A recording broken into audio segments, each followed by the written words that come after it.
Arkadaşlar merhaba, kanalıma hoş geldiniz. Bugün sizlerle yararlı olduğuna inandığım bir video yayınlayacağım. Ben çocuklar üzerinde çok faydasını gördüm. Eminim sizler de göreceksiniz. Hani kış günlerini daha atlatamadık.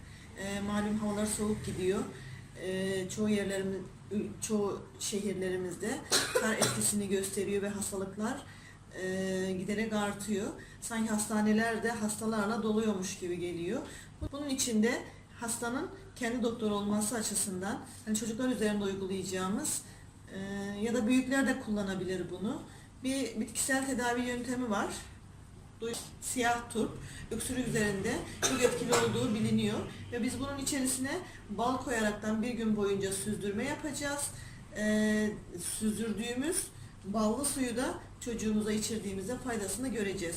Şimdi öncelikle bu turplu olan karışımı yapmadan önce gece çocuğun öksürüğünü yavaşlatacak, belki de yeni başlıyorsa durduracak olan bir karışım öneriyorum sizin için. Evet, bu turplu sudan önce yapacağımız bir işlem var. Bu işlemde çocuğumuzun göğsünü, boğazını yumuşatılması için daha rahat uyku haline geçmesi, gece öksürüğünün azalması ve daha rahat uyuması için bir zeytinyağlı ve karabiberli bir karışım yapıp boğaz kısmına, göğüs kısmına süreceğiz. Bunun için tavamızda zeytinyağını ve karabiberi hafif el yakmayacak derecede ısıtacağız ve bir bezi, herhangi bir ütü ya da soba, elektrikli soba da olabilir. Bunların biriyle ısıttığımızda göğüs kısmına koyacağız ve gece rahat bir şekilde yatmasını sağlayacağız. Şimdi bu karabiberli karışımı uygulamaya başlayalım. Şimdi ocağımızın üzerine aldığımız tabanın içerisine önce altını yakalım ocağımızın. Yani bu bakır tava olursa hani biliyoruz bakır tavanın özelliklerini, faydasını, sanki daha yararlı olacağına inanıyorum ben. Bakır tava olursa daha etkili oluyor. Bir miktar böyle hani çocuğumuzun göğüs bölgesini yumuşatsın diye. Zeytinyağı olması çok önemli. Hani sıvı yağ ile yaparsanız sanki bunun etkisi olmaz.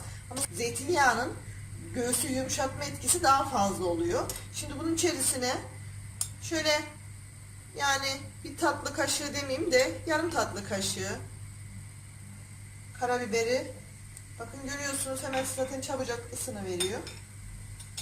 Çok böyle yakma derecesine getirmeyelim. Karabiber çabuk yanan bir gıdadır. Altını kapatalım. Böyle elimiz değecekmiş gibi, bu biraz fazla ısındı. Elimizde süreceğimiz için, yani bunu elimize değdirip çocuğun göğüs bölgesine sürdüğümüzde yanmayacak derecede olması gerekiyor. Tabii o karabiberin ısısı çocuğun göğüs bölgesini ya da hastanın göğüs bölgesini ısıtacaktır. Bir hararet sağlayacaktır. Biraz ılısın. Evet, karabiberli ve zeytinyağlı olan karışımımızı ısıttık. Dikkat edin. Bakır tava çok çabuk ısınıyor. Ve ısıyı da kolay soğutmuyor. O yüzden elinize dikkat edin ve elinizin içine soktuğunda yanmaması gerekiyor. Hem sizin açınızdan hem çocuk açısından tahriş olmaması gerekiyor vücudun. Ve elimizi değdireceğimiz ılıklığa gelmiş zaten. Böyle iki parmağımızla ya da avucumuzun içiyle boğaz bölgesi, hani göğüs kafesi, buralar rahatlasın. Kaldır. Yani benim kızım çok hasta değil ama yine de ufak tefek öksürüyor. Tedbir almak amaçlı daha çok ilerlemesin, doktorluk, hastanelik olmayalım diye bu uygulamayı yapıyorum en ufak öksürüklerinde dahi. Biraz zeytinyağı ve karabiber olduğu için ister istemez suylanıyor. Bu karabiber bir saat sonra ısısını verecektir ve o bölgede bir ısınma olacaktır. O da göğüs bölgesini yumuşattığı için öksürüğü kesiyor. Şimdi ben burada bezimizi açtım. Ben ütüyle yapıyorum. Yani kolay olsun, hemen ısınması kolay olsun diye. Ama sobanız varsa soba da olur, elektrikli soba da olur.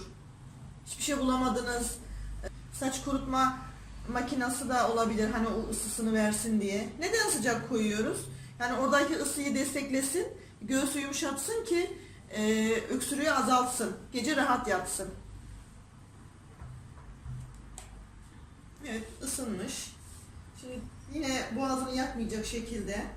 Tabii bunu yapar yapmaz çocuğun uyuması gerekiyor.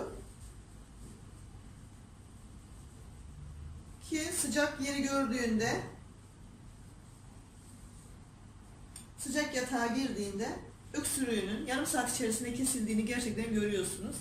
Bunu gece bu bir yaptığınızda 3 saat boyunca etkisini gösteriyor. 3 saatten sonra baktınız öksürüğe devam ediyor. Tekrarlayabilirsiniz. Yine aynı tava içerisindeki karabiberinizi ısıtıp, bezi ısıtıp boğaz bölgesine tekrar sürebilirsiniz çocuğunuzun.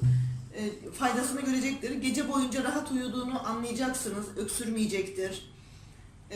Tabii bunu günlük yaparsanız, hani 3 gün boyunca ya da hastalığı ne kadar sürüyorsa etkisini daha çabuk görürsünüz. Şimdi bu turplu olan karışımı nasıl yapacağımı anlatayım arkadaşlar size. Önce aldığımız turpu baş kısmından keselim. Arka kısmından da kesmemiz gerekiyor ki içine oyduğumuzda yalnız arka kısmına kadar delmeyin. Bu içine oyduğumuzda oradan akacak su direktmen akar. Fakat süzerek akması gerekiyor. Turpun içindeki bize gerekli olan sıvıyı aşağıya direktmen atmaması gerekiyor. İçindeki asıl özü süzmesi gerekiyor. Bunun için de çok tabanı delmeyelim. Böyle yani inceltelim. Hani bir dolma oyuyormuş gibi ya da kabak oyuyormuş gibi tabanı inceltelim ama delmeyelim. Siyah turpun da bu özelliği. Rabbim öyle güzel yaratmış her şeyi ki mutlaka bir faydası vardır. Böyle yavaş yavaş açaraktan içini, hani bir çukur oluşturacak şekilde sabaha kadar bal içerisinde süzülmesi gerekiyor. Yani bu boğazına yaptığımız zeytinyağlı karışımla beraber sabah da bunu içirdiğinizde yani o çok ilerlemiş öksürüklerde bile faydasını göreceksiniz.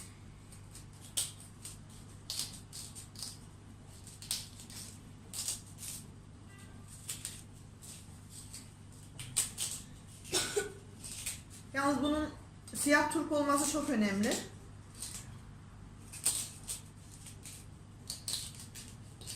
Siyah turpla yaptığımızda faydasını görüyoruz. Arkadaşlar ben bıçak denedim. Bıçakla çok zor olduğunu anladım. Şöyle bir oyacağınız varsa elinizde bununla daha çabuk yapabileceksiniz. Çünkü turpun içerisi çok sert. Bıçakta zorlanıyorsunuz. Ama herhangi bir dolma oyacağı böyle bir aparatınız varsa daha kolay olduğunu anlayacaksınız.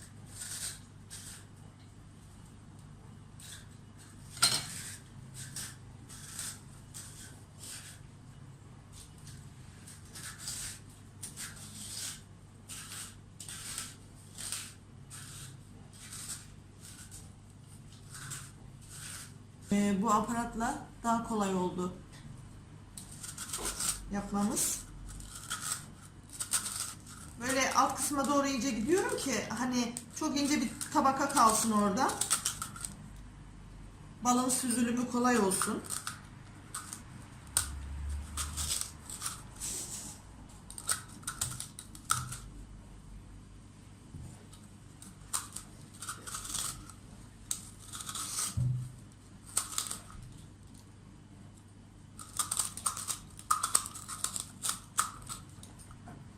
Arkadaşlar biz bu turpu yeterince oyduk. İçerisinde sanki böyle baktığımızda hafif ışık olaraktan bakın elimin orada olduğunu görüyorsunuz.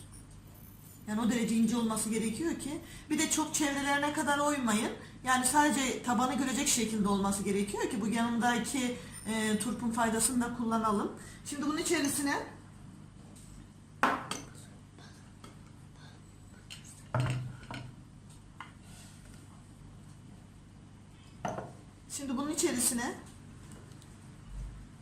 şöyle dolu dolu 2 tatlı kaşığı ya da çay kaşığı balımızı katalım.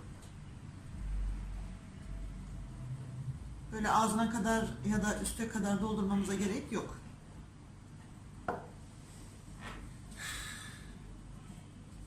Evet.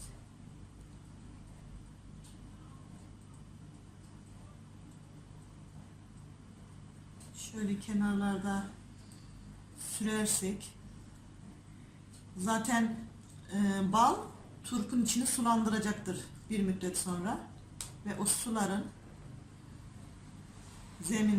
alt zeminden aktığını göreceksiniz. Tamam, işimiz bitti. Bunu herhangi bir bardak içerisine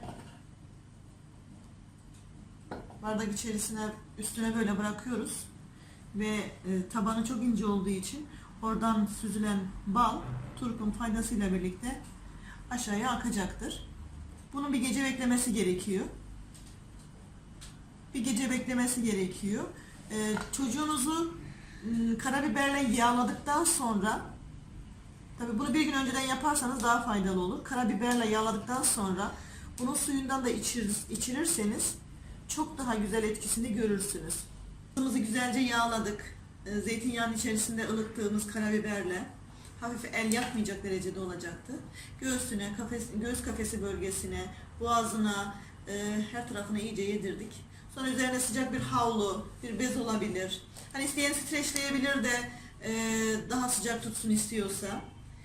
Bunlarla beraber kapattığımızda arkasından da bu süzülmüş olan, tabii yarın süzülecek bizim balımız, süzülmüş olan karışımdan da bir kaşık verdiğimizde gece boyu rahat uyuyacağının teminatını verebiliriz. Çünkü ben çocuklarım üzerinde deniyorum da, kullanıyorum da, hani faydasını gördüğüm için sizlerle paylaşmak istedim bu güzel bilgiyi de. Yani bir tane hasta olan çocuğumuza ya da arkadaşımıza faydası olursa ne mutlu bizim için. Kanalıma abone olmayı unutmayın. Bildirim zilini açarsanız çok sevinirim. Bir sonraki yararlı bilgimizde ya da güzel bir videomuzda görüşmek dileğiyle. İyi akşamlar. Arkadaşlar merhaba. Dün son videomuzu sonlandırmıştık ama ben turpun süzülüp, içindeki balın süzülüp tekrar çekimini yapacağım. Unutmuşum bir an için. O yüzden tekrar videomuza başladık. Turpumuz sabaha kadar içindeki balı süzdürdü. Suyuyla beraber sulandı. Gördüğünüz gibi içerisinde hiç bal da kalmamış. Turpun suyuyla beraber süzüldü. Yani yarım bardaktan az bir su çıktı içerisinden.